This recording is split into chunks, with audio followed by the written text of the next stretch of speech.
mengenai pelaksanaan kurban nanti di masjid kita ini.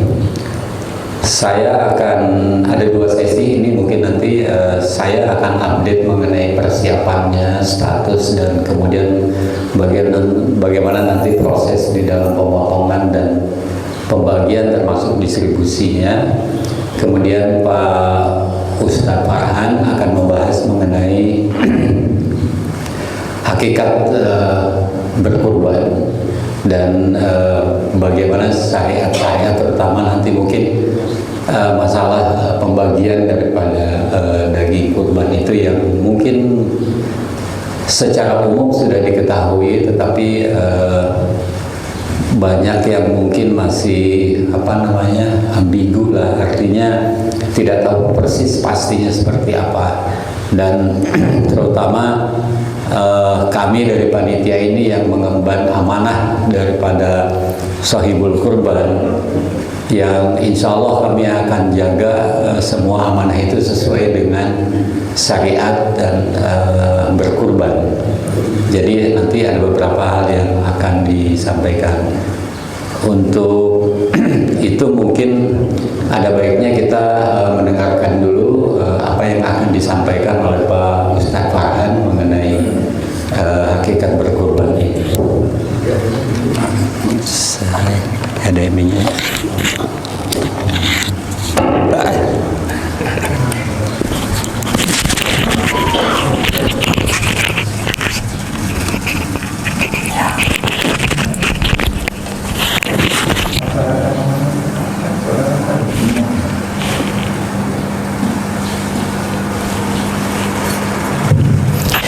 Bismillah, assalamualaikum warahmatullahi wabarakatuh.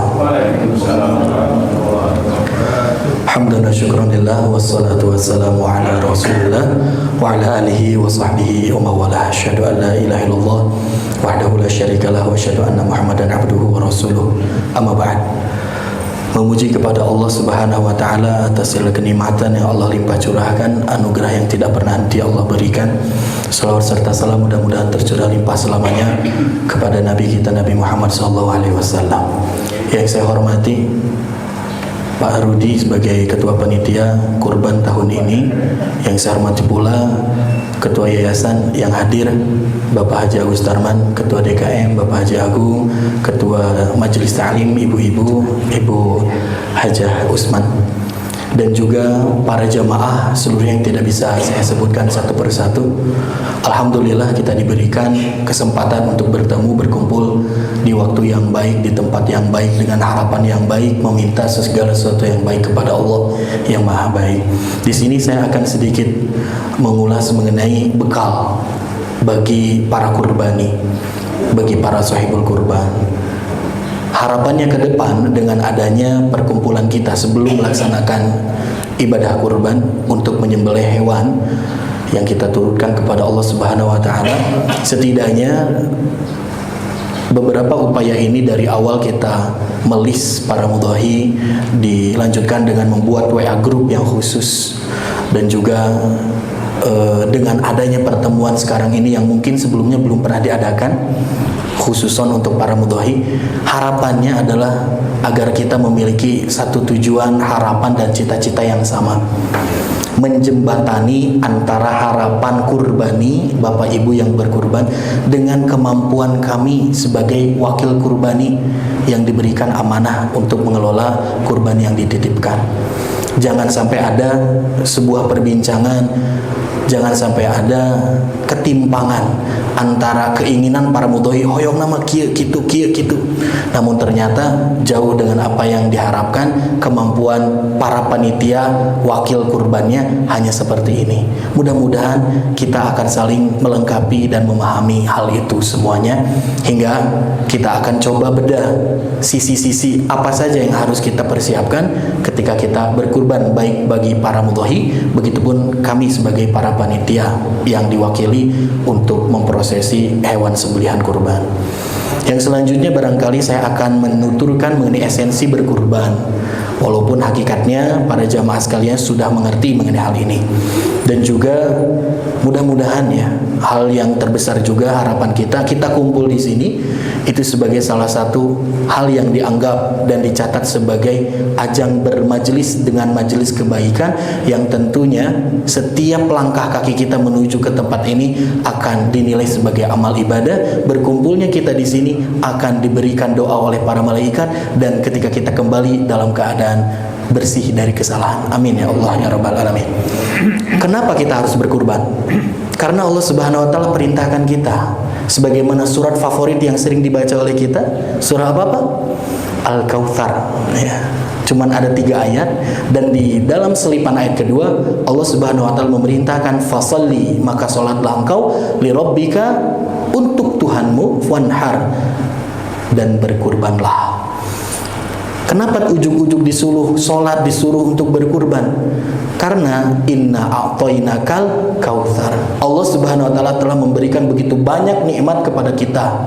Allah sudah jadikan kita seorang muslim, Allah tanamkan keimanan, dan itu adalah nilai dan modal yang paling berharga untuk menjalani hidup di dunia. Maka dari itu salah satu rasa syukur kita adalah dengan beribadah kepada Allah, dan ibadah sebagaimana doa iftitah kita kepada Allah, inna sholati wa nusuki. Jangan lupakan Pak Bu, pertama sholat, yang kedua nusuk. Ari nusuk teh naon? Sanes nusuk kieu. Wa nusuki itu adalah ibadah yang kita peruntukkan oleh Allah dengan cara berkurban. Nah, kita itu sedang melaksanakan agenda untuk menyempurnakan ibadah nusukiyah kita kepada Allah Subhanahu wa taala. Awal mula perintah kurban itu turun kepada siapa? Nabi Adam alaihissalam.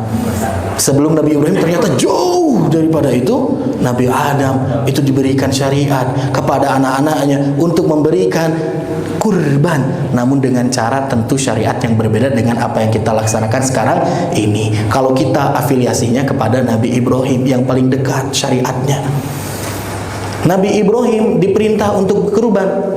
Kenapa jamaah sekalian? Untuk membuktikan sejauh mana adanya Allah di dalam hati mereka, di dalam hati Nabi Ibrahim, di dalam hati anaknya, putranya Ismail, di dalam hati ibunya Siti Hajar dan juga Siti Sarah. Yang dikurbankan itu apa? Yang paling dicintai oleh Nabi Ibrahim. Kita mah alhamdulillah tidak disuruh kurban menyembelih keturunan. Berat Pak, bisa-bisa gelut itu budak jeung bapak. Tapi kita hanya disuruh untuk menyembelih Ismail kita dalam bentuk harta benda yang kita miliki. Ismail kita itu adalah jabatan-jabatan yang kita emban. Ismail kita itu adalah posisi-posisi kedudukan yang kita tempati saat ini. Seluruhnya apakah dinilai lebih besar dan berharga mana antara itu semua dengan Allah Subhanahu wa taala? Maka dari itu kurban, dengan adanya syariat kurban, sembelihnya itu hewan, sudah syukur alhamdulillah. Barijeng satahun sakali. Barijeng tina sembelihan eta teh hewana, lawan misalkan sapi teh mah henteu kudu sapi hiji, tiasa rereongan sepertujuh. Kurang rahmat dan rahim apalagi Allah Subhanahu wa taala kepada kita. Maka dari itu lakukanlah perintah ini dengan sempurna. Esensi berkurban jemaah sekalian, Allah tidak membutuhkan di antara daging-dagingnya. Allah tidak perlu darah-darahnya. Allah tidak perlu kulit-kulit tanduk-tanduknya. Allah nggak perlu itu semua. Karena itu sebenarnya tidak nyampe kepada Allah Subhanahu wa taala. Allah Subhanahu wa taala ungkapkan dalam surah Al-Hajj ayat 37, la yanalallahu luhumuha. Tidak sampai kepada Allah tuh apanya? Luhumuha, daging-dagingnya. Wala dima'uhu, darah-darahnya, walakin yanaluhu taqwa. Yang nyampe kepada Allah adalah ketakwaannya. Aduh, saya mah nggak bisa kurban dengan limosin yang 1 ton misalkan. Saya mah nggak bisa dengan ini. Allah nggak mandang itu. Kalau bisa alhamdulillah. Kurban terbaik kita kepada Allah Subhanahu wa taala tidak akan pernah sia-sia. Namun dilihat dari keikhlasan, namun dilihat dari ketakwaan kita kepada Allah Subhanahu wa taala. Maka dari itu jemaah sekalian, kurban kita itu berbeda dengan kurban agama-agama lainnya. Dalam agama lain ada kurban tidak? Ada, dengan nama-nama yang lain. Bisa disebut sesajen, bisa disebut susuguhan, segala macam. Itu adalah bentuk kurban. Hari kurban tenaon qoriba yaqrabu kurbanan, artinya dekat, Pak. Orang yang berkurban adalah orang berupaya untuk mendekatkan diri kepada Allah Subhanahu wa taala. Maka dari itu kurbannya Islam mengajarkan, ini turun ayat ini asbabun nuzulnya apa? Orang-orang Yahudi mereka berkurban juga, Bu. Tapi domba mereka itu mereka sisakan kepalanya untuk tidak digomeng-gomeng, tidak diambil, tidak dimanfaatkan. Biarkan disimpan di sudut-sudut sinagog mereka. Ambil darahnya, mereka ambil dan dipercik-percikan ke pintu-pintu rumah mereka. Tapi itu yang tidak diinginkan oleh Allah Subhanahu wa taala, itu nggak diinginkan Allah. Cara kurban seperti itu tidak sesuatu yang disyariatkan dalam kita.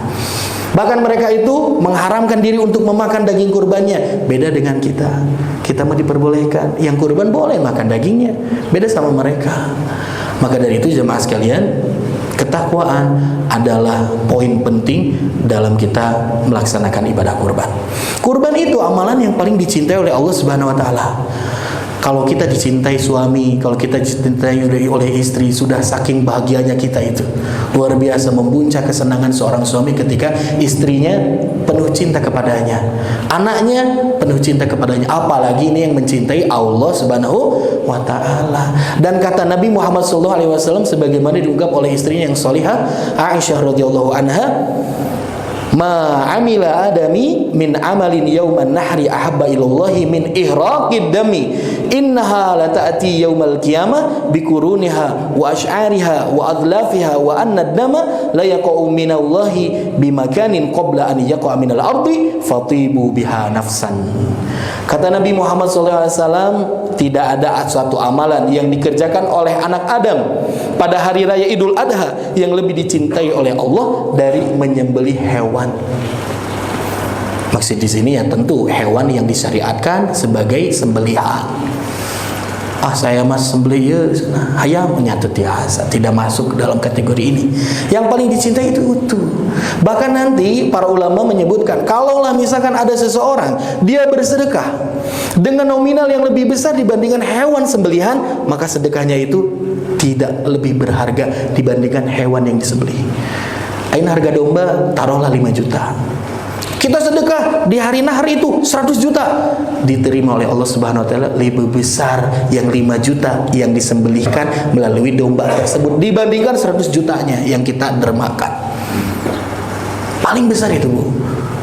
Kumaha tuh misalkan tidak di tanggal 10, tidak di Yaumul Idul Adha, tapi 11, 12, 13 sama saja.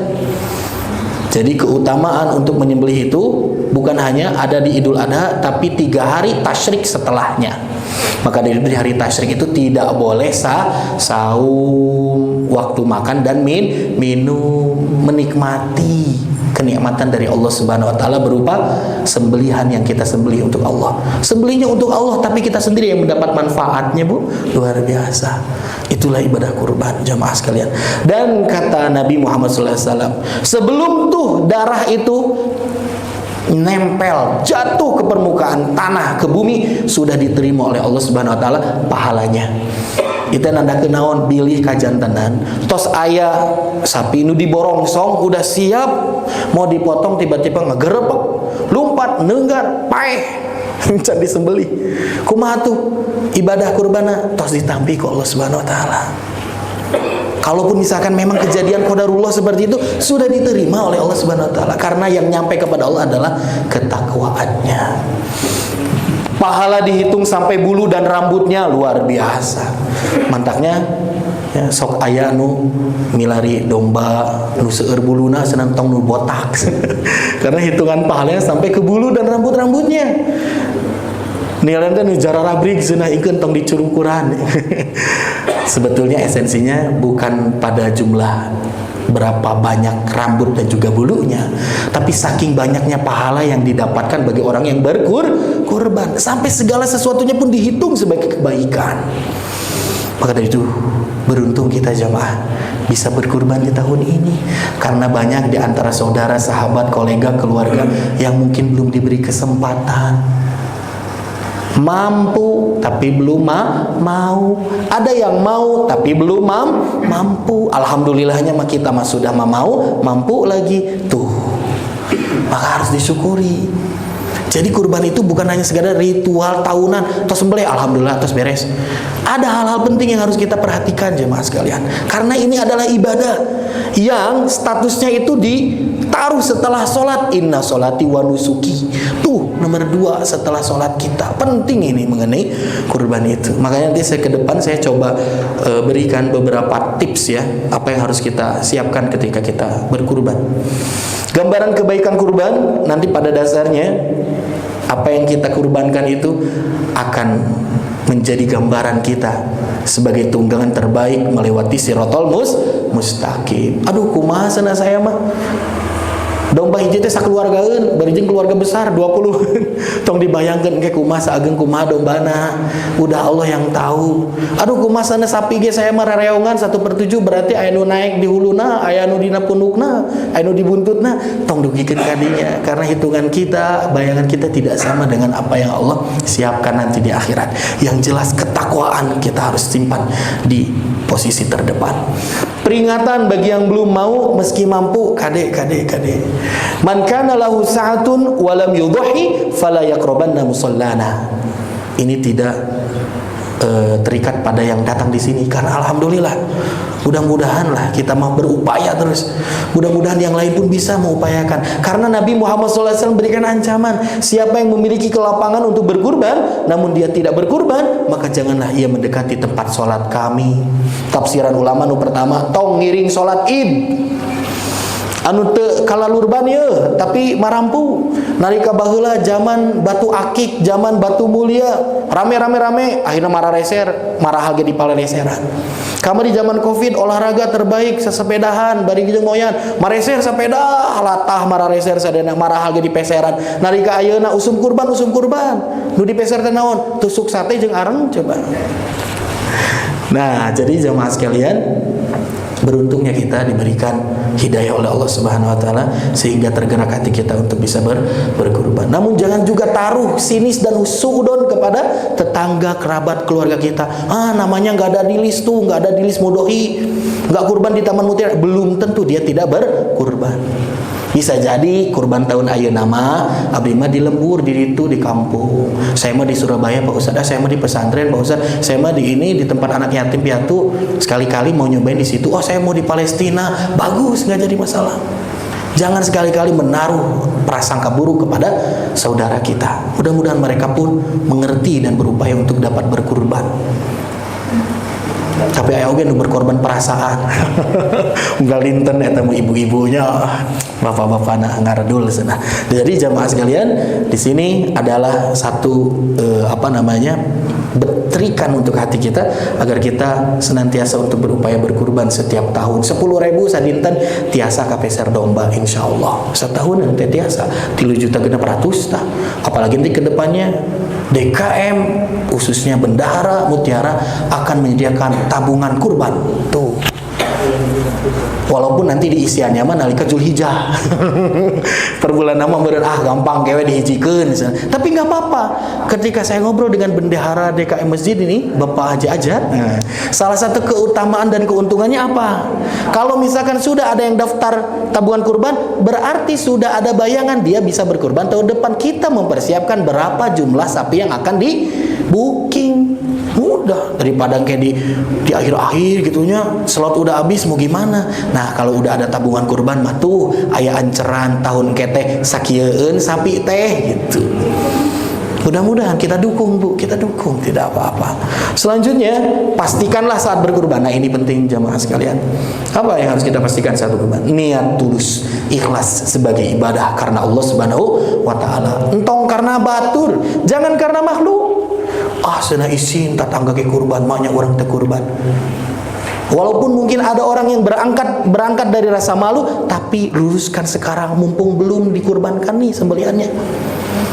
Senamanya tingali nu di ditu ge kalalurban, nu di dieu teu kalurban. Jangan, tulus saja niat lillahi taala. Jangan karena orang lain. Yang selanjutnya, jauhkan riya, ujub, sum'ah dan kibar. Ngarikeun kurban teh, yo tingali nu saya mah sapi nage pangbadagna. Tuh tingali tanduknya juga paling kuat, paling gagah. Jangan, sudah biarkan saja. Riya jangan ingin dipandang oleh orang. Ujub jangan ada anggapan kita yang paling hebat. Sum'ah jangan juga kita ingin diperdengarkan dari hewan kurban kita, si bapak eta kurban kieu. Sudah biarkan, itu urusan kita dengan Allah Subhanahu wa taala. Kiber, menganggap bahwasanya orang lain lebih rendah dibandingkan dirinya. Kade lebar pisan. 3.900.000 yang dikeluarkan hanya menjadi ampas dan tidak bersisa kalau ditunggangi oleh riya, ujub, sum'ah dan kibar. Yakinlah bahwa hidup kita sepenuhnya untuk menggapai ridho Allah Subhanahu wa taala. Ya, kita hanya disuruh untuk 39 juta tahun ini, enggak disuruh tuh 10% dari harta kita, kabayang. Enggak disuruh 50% dari harta kita, hanya sedikit saja. Dan juga jadikan itu seluruhnya untuk agar Allah memberikan ridhonya kepada kita. Berdoa dengan penuh harapan. Jadi kete ngageresel hewan kurban teh tong langsung atos beres urang mah tinggal nungguan ke dagingna. Jangan. Bahkan Ustaz Adi Hidayat memberikan tips ya, ketika setelah berkurban itu pastikan kapan, sebelumnya itu pastikan kapan hewan kurban kita disembelih, datang dan saksikan. Bahkan kalau saya baca di beberapa literatur, para ulama sebutkan nu abdol nyuncite eta mudohina langsung. Nu abdol mencite. Seperti sholat yang dilakukan oleh diri kita sendiri. Nusuk pun ibadah nusuk, sembelihan maka lakukan oleh diri sendiri. Di zaman Rasulullah tak aya apa panitia kurban sugan Rasul jeung sahabat. Yo sana bade kurban didata di list tak aya. Mereka memang sudah mempunyai kemampuan untuk mengolah, untuk menyembelih, untuk mendistribusikan. Jadi adanya sekarang panitia itu hanya memberikan fasilitas. Barangkali ada yang ingin diwakilkan karena panginten ngar rumaos merasa diri jangankan untuk mencit sapi gitunya, japati gengan derek gitu. Jangankan untuk deg-degan sapi takut ditendang, digegel lamun ku kuda mah. Ya, bau na we tos teu kiat misalkan. Makanya kita wakilkan agar ibadah kita tetap sempurna. Maka dari itu jamaah sekalian, perlu nanti kita satukan frekuensi kita. Harapan kita mudohi itu tentram dan panitia itu tenang. Jangan sampai mudohi merasa dirugikan oleh panitia. Panitia tuh menang daging panglobana ada manehna mah cenah. Nu ngamankeun bari jeung kuduna mah diamankeun. Cenah tuh cenah panitia mah bebas dan segala macam. Sok aya suudon gitu, padahal panitia ti awal ge teu dibayar, teu digaji. Kaditu kadieu ge teu aya nu muruhan. Istilahna lawan panitia yang malikeun geus pencit ku anjeun sok kadieu. Tapi kan tidak ingin seperti itu. Ingin berjalan semuanya dalam konsep kefahaman, dalam sinkronisasi frekuensi paradigma kurban yang sesuai syariat, agar nantinya pun pahalanya sempurna. Dan juga mudah-mudahan ketika kita berkurban itu, kita membangun sifat siap untuk berkorban, mendahulukan kepentingan umat dibandingkan kepentingan pribadi. Nalikan kita disembelih itu bukan hanya sekedar si sapi itu kesembelih, tapi dalam diri kita ego, serakah, hawa nafsu ikut tersembelih bersamaan dengan disembelihnya hewan kurban kita. Ini rada penting mah naon? Ieu halalkan, ikhlaskan segala hal yang kurang. Kita udah 2 bulan lamanya mempersiapkan agar kurban itu berjalan dengan lancar, khidmat, sempurna, sesuai syariat. Tapi dalam realitas dan fakta yang terjadi nanti, pilih ayah sesuatu hal yang kurang-kurangnya, mohon untuk dihalalkan para mudohi. Kita tahu bahwasanya tidak boleh ada satupun daging ya yang keluar itu tanpa diketahui oleh mudohi, karena yang punya itu mudohi. Tapi tiba-tiba ning buntutna ical hiji kumaha deui. Saya teh pengennya limpa. Limpanya teh ternyata si sapinya kurang sehat ya. Pengen sena paru, ternyata parunya nggak layak untuk konsumsi. Sing sabar diikhlaskan, dihalalkan. Saya pengen khas dalam, aduh punten ti 40 salapan teh nyungkeuna khas dalam sadayana. Kumaha tuh? Nyuhunkeun dihalalkeun, nyuhunkeun diikhlaskeun. Apa? Untuk kesempurnaan ibadah pahala kurban. daripada ayeuna urang nya terus keluh kesah, ngagosipkeun segala macam, enggak ada gunanya. Kan niat lagi ibadah untuk Allah Subhanahu wa taala. Kalau bisa mah lebih banyak memberikan manfaat kepada orang, dah kita mah udah biasa tuh makan daging. Komo kalau konsumsi kita dia setiap ikut ini kajian subuh hari Minggu, hari Ahad tekirang-kirang mam daging teh atuh. Kadang daging tina beas jadi lontong. Ya daging seueur alhamdulillah gitu. Berikan manfaat kepada orang yang mungkin dapat daging teh ngan wungkul momen Idul Adha ada teu kapeser daging. Maka dari itu jemaah sekalian, nih sifat dalam hati kita. Kalau misalkan ada yang kurang-kurang, mohon untuk dimaafkan. Dan itu pun bukan karena panitia gitu. Tapi ini mohoyongna sadena beres sesuai dengan apa yang diharapkan. Baik ketuanya, ketua pelaksananya, di lapangannya, bagian monitoringnya, semuanya ingin beres. Tapi bilih-bilih, boh bilih gitu teh. Nyuhunkeun keikhlasanana. Gitu. Ini yang penting. Nah, selanjutnya peruntukan daging kurban. Ari daging kurban teh nanti teh untuk siapa saja? Dalam Al-Hajj ayat 28. Fakulu minha, pertama yang mudohi, yang berkurban boleh makan. Kata Allah, maka makanlah sebagian daripadanya. Ingat, sebagian daripadanya, tong sadayana. Naon nu bade dipasihkeun atuh misalkan disepkeun sadayana. Fakulu minha, sebagiannya. Odoh mau mungkin saya akun sasapi nyaman nyawe atuh kan 1/7. Tina 1/7 teh tong 1/7 sadayana atuh. Fakulu minha, karena apa? Karena ada orang-orang yang bisa dijadikan tempat memanfaatkan daging kurban. Wa at'imul ba'isa, berikanlah makanan di sini untuk dimakan dari daging kurban itu. Al ba'isa, orang-orang yang sengsara. Al fakiro, orang-orang yang membutuhkan, nu fakir. Tuh, jadi ada 3. Mustahik kurban beda dengan mustahik zakat.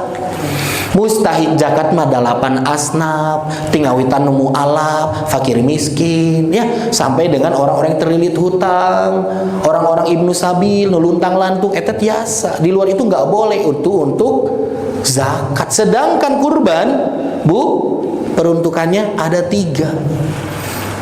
3 teh statusna kumaha wae disebutkeun di Al-Hajj 6. Fakulu minha, sami mudohi wios ngamam sebagian dari daging kurban itu. Wa at'imul qani'a, berikanlah sebagiannya untuk orang-orang yang rela tanpa meminta. Jalmi nama beunghar. Tapi dah lawan dipasian mah hoyong gitu. Tah ini boleh kita beri sebagai hibah dan hadiah. Wal mu'tarro, aya jalmi nu bener-bener datang ka dieu abdi hoyong lah nyuhunkeun, itu pun boleh. Hari panitia wios kenging daging kurban boleh, siapapun itu boleh mendapatkan. Jagal wios kenging boleh, asal tidak dijadikan sebagai upah. Jadi sekalian, pada dasarnya daging kurban boleh dikonsumsi dan dimanfaatkan oleh seluruh elemen. Tapi besaran porsinya ini yang harus kita ketahui bersama. Anjuran porsi pembagian daging kurban, ketentuan pembagian daging kurban ini termaktub dalam kitab Fathul Mujibil Qarib. Karena tadi berdasarkan ayat yang tadi para ulama kita menurunkan teknisnya. Wala ya'kulul mudhahiyu syai'an. Janganlah memakan para mudhahi itu sesuatu minal adhiyati, dari hewan sembelihan kurbannya, al manzurati. Nah, ieu mah fikih mazhab Imam Syafi'i. Lamun misalkan kita berkurban karena atas nazar, Bu. Nazarnya saya mah tahun depan kurban. Nazar saya janji tahun depan pasti kurban. Kalau dalam mazhab Imam Syafi'i, kalau ini nazar kurban ini maka menjadi kurban wajib, karena nazar kan wajib dipenuhi, Bu. Maka bal yatasaddaqu wujuban, dia wajib untuk mensedekahkan bijami ajzaiha, seluruh bagian kurbannya itu. Jangan dikonsumsi. Dalam fikih mazhab Syafi'i. Jadi kalau misalkan bapak-bapak nazar kurban sekarang sebagai nazar kita wajib dipenuhi, tah wayahna tong nuang. Pami istrina kumaha wios dan teu nazar mah bapak-bapana gitu. Yang mau berkurbannya, keluarganya boleh, silahkan. Maka dari itu di Mutiara di sini, baik yang kurbannya nazar ataupun kurban sunnah, ya, sebagaimana kita sunnah muakkadah, maka seluruhnya diberikan bagian untuk mendapatkan daging kurban. Karena nanti yang tidak boleh itu dikonsumsinya bagi yang berkurban. Lamun ibu-ibu, bapak-bapak nazar eta oge. Wa ya'kulu ayastahabbul mudhahiyu an ya'kula minal adhiyatil mutatawwi biha. Lamun misalkan kita niatnya itu sebagai kurban yang sunnah muakkadah saja karena sedang Idul Kurban. Dan tos biasa unggal tahun ke kurban, tidak dinazarkan gitu ya, maka boleh itu memakan bagian dari daging kurban tersebut. Tapi ada catatan, sulusan awaqalla fa'aqalla. Sulusan batasna tilu sapertilu. Sulusan batasnya sepertiga. Lamun sapi hiji teh mah bobot 380 kilo, turun karkas menjadi 100 berapa tuh 50%-nya? 190. 190 eta teh tong dimam sadayana Pak. Sulusannya saja dibagi 3 lagi. Karena kisaran 45 kiloan. Atau 50-60 kilo lah ya. Iya, 60 kiloan yang patut dikonsumsi. Nanti yang 2/3-nya sedekahkan, keluarkan, berikan sebagai hadiah dan hibah. Gitu aja mas sekalian. Lamun dikonsumsi kayak sulusan fa'aqallah, sepertiga ataupun sedikit lebih sedikit dibandingkan seperti lu. Saya mah hangan hoyong penasaran nyobian daging kurban karena dagingnya fresh ini mah. Beda dengan yang di pasar. Berijeng namina daging segar tapi ternyata sudah di freezer berbulan-bulan. Kan beda rasanya.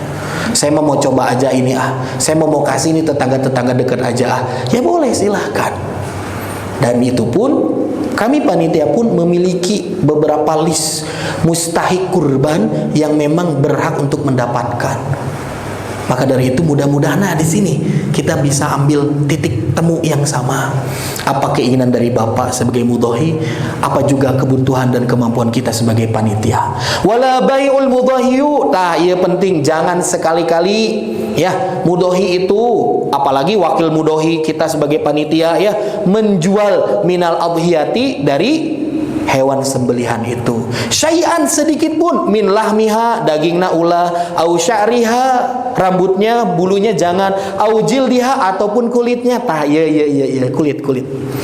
Ibu-ibu di dia sok bagi kulit tidak kalau dalam gantingan kantung kresek? Enggak ya. Ya karena pemanfaatan kulit itu kalau dibagikan per ganting itu paling saki-saki ibu lah. Kabayangnya saki ewang, entah salembar saki itu pemanfaatannya kurang bagus. Maka dari hal ini panitia ingin meminta kerelaan dari para jamaah sekalian untuk kulitnya disedekahkan atau dihibahkan. Hibahkeun heula ti awal teh kangge naon kulit nama supaya manfaatnya bisa menaik dan meningkat. Hibahkan ka saha wae. Nanti orang yang sudah mendapat hibah dari kulit itu dia bisa memanfaatkan dengan cara menjualnya boleh. Jadi bukan dijual oleh panitia atau dijual oleh mudhahi, nggak boleh. Tapi sedekahkan dulu saja. Sedekahkan dulu. Ibu badai balikeun sedekah ka panitia mah enggak. Nanti ku panitia diobral saha nu priogi kulit misalkan. Keteh biasana Bu dari yayasan-yayasan itu suka minta. Kalau nggak bisa dapat daging, nggak bisa dapat gantingan, minta kulitnya. Kalau itu minta kita beri nggak apa-apa, udah bebas. Mau dia nanti manfaatkan menjadi uang, silakan, bebas itu. Atau dia konsumsi, ya, jadi kerupuk kulit, mangga. Atau dia jadikan bedug, silakan. Yang jelas kita tidak menjualnya. Nah, dalam hal ini, Bapak sekalian, untuk kulit dari awal pelaksanaan kurban di sini tidak pernah dijual. Kita sedekahkan kepada orang. Gitu. Kadang jaga loge sok kengeng data anu nyanda kulit Bu tina 7 eta teh pami bapak ibu bade mangga nanti di list ya. Nah selanjutnya au yahrumu alaihi dzalika pokona mah haram ngajual-jual nu kitu teh bagi mudhahi ataupun para panitia wakil kurbani. Wala yasihu sawa'an kanat mandzurah au mutatawwa'an biha.